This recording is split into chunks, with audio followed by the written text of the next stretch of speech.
South India shopping mall, the wedding mantra, సరికొత్త wedding collection, South India shopping mall.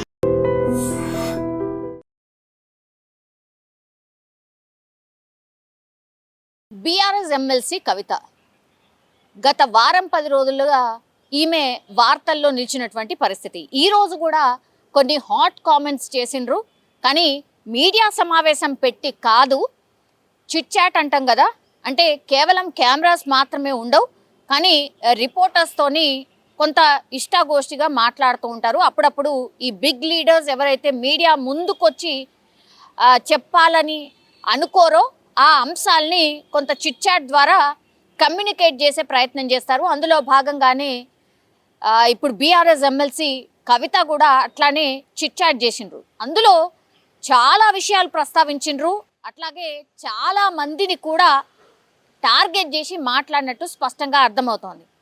Actually ఇప్పుడు కల్వకుంట్ల ఫ్యామిలీలో ఏం జరుగుతోంది అనేది అతిపెద్ద చర్చ. ఆమె లేఖ ఎప్పుడైతే రాసిందో ఆ లేఖ నేను మా నాన్నకి రాస్తే ఇన్ జనరల్లీ చాలా లేఖలు రాసిన, ఇప్పుడు కూడా అట్లనే రాసిన. ఎప్పుడు మా నాన్న ఈ లేఖలు చదివిన తర్వాత చించి డస్ట్బిన్లో వాడేస్తారు, కానీ పర్టికులర్గా ఈ లేఖనే ఎందుకు బయటకు వచ్చింది, ఇది ఎలా వచ్చింది అనేది అతిపెద్ద చర్చ. అండ్ ఇంకోటి ఏంటంటే కవిత గారికి ఉన్నటువంటి డౌట్, ఆమె డైరెక్ట్గానే అడుగుతున్నారు, నేను ఎప్పుడూ రాసేటటువంటి లేఖలేవి ఎప్పుడు బయటకు రాలే, మరి ఇప్పుడే ఎందుకు రావాలా అనేది ఒక చర్చ. ఇంకోటి తను డైరెక్ట్గా ఏం చెప్తుంది అంటే, నేను ఎప్పుడైతే ఢిల్లీలో అంటే జైల్లో ఉన్నానో, నేను జైల్లో ఉన్నటువంటి టైంలోనే బీఆర్ఎస్ పార్టీని బీజేపీలో విలీనం చేయాలి అనేటువంటి ప్రతిపాదన నడిచింది. ఇప్పుడు కూడా మరోసారి ఇప్పుడు బీఆర్ఎస్ని బీజేపీలో కలిపే ఒక కుట్ర జరుగుతోంది, ఇది నేను ఒప్పుకోను అనేటువంటి మాట చెప్పింది. ఎందుకు చెప్పిండ్రు అంటే, ఇప్పుడు లిక్కర్ స్కామ్కి సంబంధించి ఎప్పుడైతే ఈ స్కామ్ బయటకు వచ్చిందో, ఆరోపణలు ఎప్పుడైతే కవిత గారు ఎదుర్కొన్నారో, అప్పటి నుంచి కూడా తను బీజేపీకి వ్యతిరేకంగా ఆబ్వియస్లీ, కానీ దానికంటే ముందు యాక్చువల్లీ కవిత బీజేపీలో జాయిన్ కావడానికి రెడీ అయిపోయారు, సిద్ధమైపోయారు అనేటువంటిది పెద్ద ఎత్తున ప్రచారం జరిగింది. ఏకంగా ప్రధాని నరేంద్ర మోడీయే చెప్పకనే చెప్పిండు, మీ ఫ్యామిలీ మెంబర్స్ మా పార్టీలో జాయిన్ కావడానికి రెడీ అయిపోయినరు అని. ఇంకెవరో కాదు కదా, కవితనే. స్పష్టమవుతోంది. ఇప్పుడు ఢిల్లీ లిక్కర్ స్కామ్ ఎప్పుడైతే బయటకు వచ్చిందో, తను జైలుకి వెళ్లాల్సిన పరిస్థితి వచ్చిందో, తనని జైల్లో పెట్టినటువంటి పార్టీ వైపు ఇప్పుడు మొగ్గు చూపే అవకాశం లేదు. ఆమెకు పూర్తిగా కోపమే ఉంది. ఇప్పుడు కవితని జైలు నుంచి బయటికి తీసుకురావాలంటే బీఆర్ఎస్ అధినేత కేసీఆర్ ఒక ఆప్షన్ ఏం పెట్టుకున్నాడంటే, చలో మన పార్టీనినైనా విలీనం చేసేద్దాం బీజేపీలా, నా బిడ్డ బయటకు వస్తే చాలు అనుకున్నాడు. ఆ విషయం కూడా జైల్లో ఉన్నటువంటి కవిత గారి దగ్గరికి తీసుకెళ్ళినప్పుడు తాను ససేమిరా అంది, నన్ను జైల్లో పెట్టిన పార్టీతోని మన పార్టీ ఎట్లా కలిసి ఉంటుంది ఆర్ విలీనం చేస్తారు, దానికంటే నేను ఎమ్మెల్సీకి రాజీనామా చేస్తా, అట్లాగే పార్టీకి కూడా రాజీనామా చేస్తా, నేను ఊకనే ఉంటా, యాజ్ ఏ కార్యకర్తగా ఉంటా అని నేను చెప్పినప్పుడు కేసీఆర్ గారే వద్దన్నారు, తొందరపడకు, నువ్వు డిసిషన్ తీసుకోకు అని చెప్పిండ్రు. కాబట్టి నేను ఇంకా కూడా ఎమ్మెల్సీగా అట్లాగే బీఆర్ఎస్ పార్టీలో యాజ్ ఏ కార్యకర్తగా, నిబద్ధత కలిగిన కార్యకర్తగా కొనసాగుతున్నా. కానీ మళ్ళా ఇప్పుడు మరోసారి ప్రయత్నం జరుగుతోంది, బీఆర్ఎస్ని బీజేపీలో విలీనం చేయడానికి ప్రయత్నం జరుగుతోంది, ఒక కుట్ర జరుగుతోంది అని మరోసారి కుండబద్దలు కొట్టిరు. సో చాలామంది ఎప్పటి నుంచో ఆరోపణలు ఏవైతే చేస్తున్నారో, బీజేపీ బీఆర్ఎస్ ఒక్కటే, బీజేపీ బీఆర్ఎస్ ఒక్కటే, ఎంపీ ఎలక్షన్స్ అప్పుడు మీరు సహకరించిండ్రు అనే మాట ఏదైతే ఉందో, ఇప్పుడు కవిత గారి మాటల్లోనే స్పష్టంగా చెప్తోంది, ఎస్ బీజేపీ బీఆర్ఎస్ ఒక్కటిగానే, మరి లాస్ట్ టైం జరిగినటువంటి ఎన్నికల్లో ముందర కలిసి ఉండకపోయినా కింద క్యాడర్ కానీ మిగతా వాళ్ళకి కానీ మెసేజ్ వెళ్ళిపోయింది క్లియర్ కట్గా, మీరు కామ్గా ఉండండి, జస్ట్ బీజేపీకి ఓట్లు పడని, మీరేదో ఉన్నామంటే ఉన్నాం అన్న టైప్లో ఉండండి, ఇంకా కావాల్సి వస్తే మన పార్టీకి కాదు బీజేపీకే వేయించే దిశగా మీరు అడుగులు వెయ్యండి అని పూర్తిగా కేసీఆరే గ్రౌండ్ లెవెల్ కార్యకర్తలకు ఆర్ ఈ మిగతా నాయకులకు ఆదేశాలు జారీ చేసినట్టుగా కూడా ఒక ప్రచారం అయితే జరిగింది. సరే, దానికి సంబంధించి ఎవిడెన్స్లు అవన్నీ ఏం లేవు, కానీ ఇప్పుడు కవిత గారి మాటల్లో మాత్రం ఇప్పుడు అర్థమవుతోంది, ఎస్ కింద గ్రౌండ్ లెవెల్లో బీజేపీ బీఆర్ఎస్ కలిసి పనిచేశాయి అనేటువంటిది ఇప్పుడు తను చెప్పకనే చెప్పినట్టు అర్థమవుతోంది. ఇప్పుడు లేఖ ఎప్పుడైతే బయటకు వచ్చిందో ఒక ఆడబిడ్డని ఇంతగానం వేధిస్తారా? నేను లీకు వీరులు ఉన్నారు అని అంటే గ్రీకు వీరుల ద్వారా మీరు నా మీద కామెంట్లు చేస్తారా? ఈ ఆనందం ఏంది, ఈ సైకోయిజం ఏంది అంటూ కూడా కొంత ఆమె చిట్చాట్లో ఘాటుగానే స్పందించినట్టుగా కూడా చెప్తున్నారు. పార్టీలో కోవట్లు ఉన్నారు, మీది చుట్టూ దయ్యాలు ఉన్నారని నేనేదో అలర్ట్ చేసే ప్రయత్నం చేస్తే నన్నే తిట్టిపోస్తున్నారు, పేడ్ ఆర్టిస్టులతోనే నన్నే తిట్టిస్తున్నారు అనేది కూడా కొంత ఆమె ఆవేదన వ్యక్తం చేసిన పరిస్థితి. నన్ను కేసీఆర్కి దూరం చేసే కార్యక్రమం జరుగుతోంది. ఇప్పుడు బిడ్డని తండ్రికి దూరం చేసే ప్రక్రియ ఇప్పుడు కొనసాగుతోంది. నా మీద పూర్తిగా ఫోకస్డ్గానే కుట్ర చేస్తున్నారు అనేటువంటి మాట కూడా స్పష్టంగా చెప్పిండు. సో ఫాదర్కి అట్లాగే బిడ్డకి దూరం ఉన్నది అని తను చిట్చాట్లో చెప్పకనే చెప్పినట్టు లెక్క. ఇంకోటి, ఒక వార్తాపత్రికలో ఒక వార్త వచ్చింది, కవిత గారు కాంగ్రెస్ పార్టీలోకి వెళ్ళబోతున్నారు అని. కాంగ్రెస్ పార్టీలకు వెళ్ళబోతున్నారు 6 ఎవరైతే ఎమ్మెల్యేలు ఉన్నారో, బీఆర్ఎస్కి సంబంధించిన ఎమ్మెల్యేలు ఎవరున్నారో ఎమ్మెల్యేలు, ఆ తర్వాత నేను వస్తాం మీ పార్టీలోకి, నాకు మంత్రి పదవి ఇవ్వండి అనే ప్రపోజల్ పెట్టినట్టుగా పెద్ద ఎత్తున ప్రచారం అయితే జరిగింది. నిన్న ట్విట్టర్ వేదికగా ఆమె స్పందించింది. ఇది జర్నలిజం అంటారా? అసలు ఈ సోర్స్ ఎక్కడిది? మీకెవరు చెప్పిండ్రు? నన్ను ఏమన్నా సంప్రదించిండ్రా? ఈ వార్త మీరు ఎట్లా రాస్తారు అని ట్విట్టర్ వేదికగా ఆ పేపర్ని ట్యాగ్ చేస్తూ ఆమె క్వశ్చన్ చేయడం జరిగింది. సో దాంతో అగైన్ ఆ దినపత్రిక ఒక ఆన్సర్ ఇచ్చింది, మా దగ్గర పక్కా సోర్స్ ఉన్నది, మీరు నెలన్నర క్రితం కర్ణాటకకు సంబంధించిన డీకే శివకుమార్ని కలిసిండ్రు, అట్లాగే కాంగ్రెస్ పార్టీకి సంబంధించిన పూర్తిగా హెడ్ అనుకోండి మల్లికార్జున ఖర్గేని కలిసిండ్రు, ఈ పూర్తి ప్రపోజల్ని కూడా మీరు కాంగ్రెస్ పార్టీ ముందు పెట్టిండ్రు, వాళ్ళు కూడా ఆల్మోస్ట్ ఓకే అన్నారు, కానీ సీఎం రేవంత్ రెడ్డికి ఈ విషయం చేరిన తర్వాత మాత్రం ససేమిరా అని చెప్పిండ్రు. బికాజ్ ఈ ఫ్యామిలీకి సంబంధించిన డిస్ప్యూట్ ఏదైతే జరుగుతుందో వాటన్నిటికీ కాంగ్రెస్ పార్టీ కారణమవుతుంది, అట్లాగే మీరు ఒకవేళ కవిత గారిని కాంగ్రెస్ పార్టీలో చేర్చుకుంటే మాత్రం మన పార్టీ ఖతం అయిపోతుంది అనేటువంటి మాట చెప్పిండ్రట. అందుకని అధిష్టానం బ్యాక్ స్టెప్ వేసింది అనేటువంటిది ఈ వార్త సారాంశం.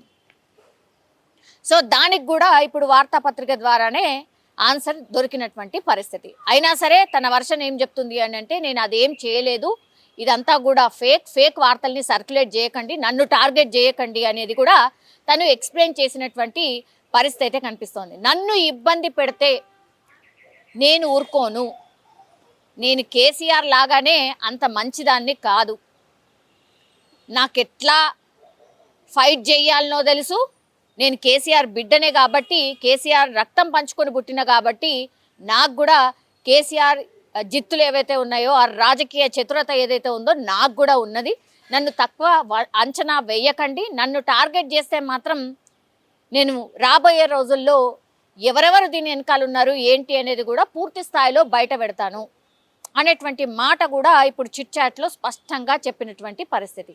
ఈ మొత్తం ఎపిసోడ్ చూసినప్పుడు మాత్రం ఇప్పుడు కొత్త పార్టీ పెడతారా లేదా ఏంటా అనేది తర్వాతి సంగతి. పెడతారేమో మేబీ తెలియదు, కానీ తెలంగాణ జాగృతి తరఫున మాత్రం ఆమె గ్రౌండ్ లెవెల్లోకి వెళ్ళిపోతున్నారు, పూర్తిగా కమిటీలు వేసుకుంటున్నారు,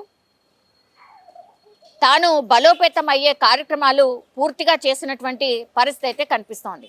కానీ ఇప్పుడు అతిపెద్ద చర్చ ఏంటంటే, ఈ మధ్య కాలంలో కేటీఆర్ హరీష్ రావు ఒక 2-3 సార్లు కలిసిండ్రు, అట్లాగే హరీష్ రావు కేసీఆర్ని కూడా ఫామ్ హౌస్లో ఒక 2-3 టైమ్స్ కలిసినటువంటి పరిస్థితి. సో బీఆర్ఎస్లో ఏదో జరుగుతోంది, నిజంగానే బీజేపీలో విలీనం కాబోతోందా, బీఆర్ఎస్ని బీజేపీలో విలీనం చేయబోతున్నారా, ఆ ప్రక్రియ నడుస్తోందా అనే చర్చ మాత్రం ఇప్పుడు పెద్ద ఎత్తున నడుస్తోంది.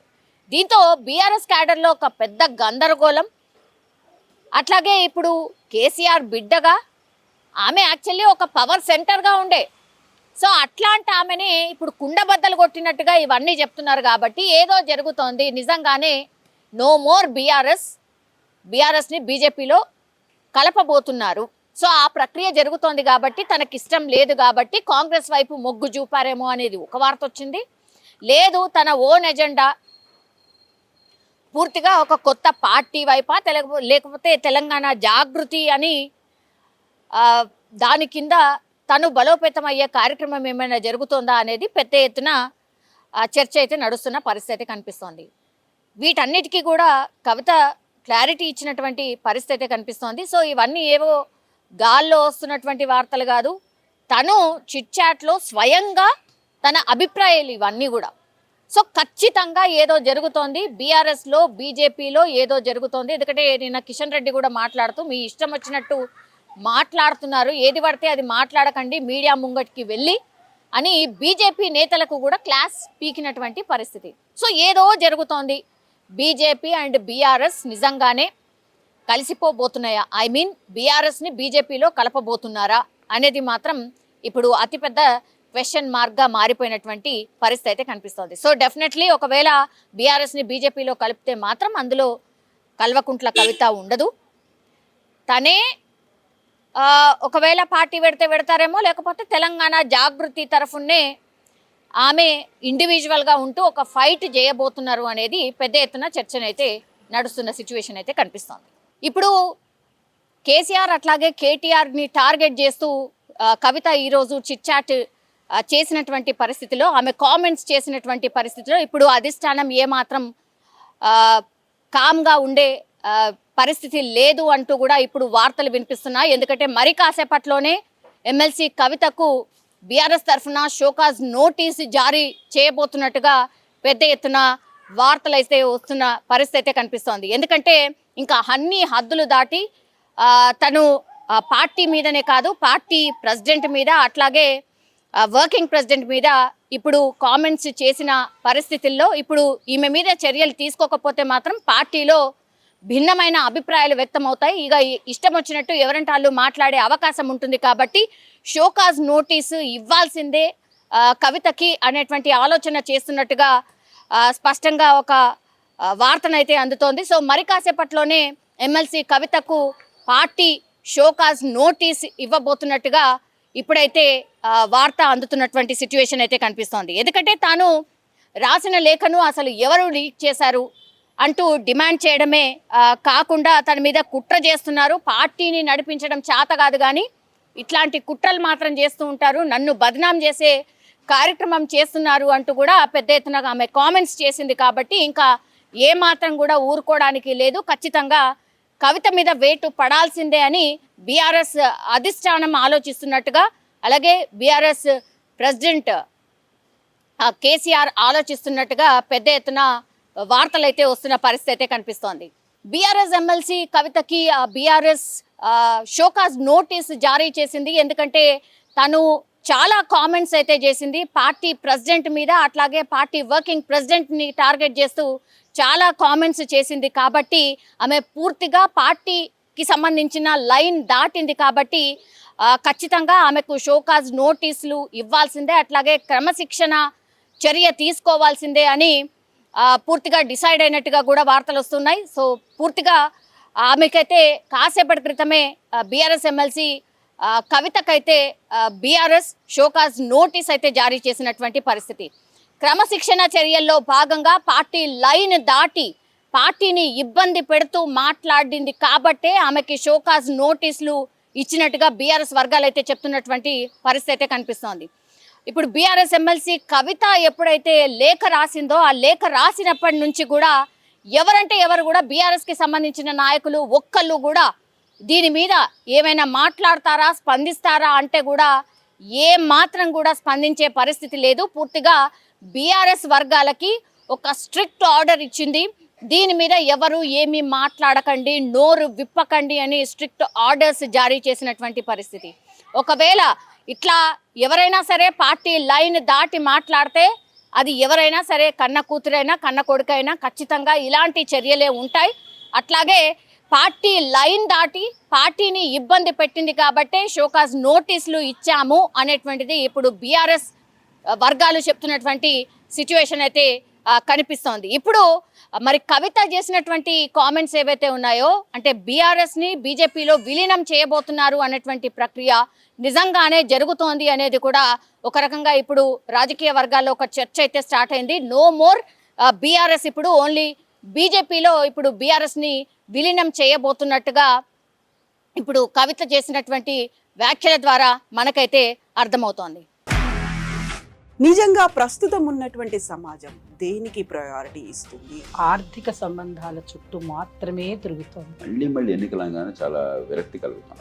మంచి అనిపిస్తుంది కదా, లేడీస్ కూడా ఛాలెంజింగ్ జాబ్స్ చేసినప్పుడు చాలా బాగుంటది. ట్రాఫిక్ అసిస్టెంట్స్ గా నియమించిన ట్రాన్స్జెండర్స్ అందరితో సాల్యూట్ చేయించుకుంటున్నారు. ఫుడ్ డెలివరీ ఇవ్వటానికి వెళ్ళినటువంటి డెలివరీ బాయ్ అనిల్ పై కళ్ళ ముందు పెళ్ళండి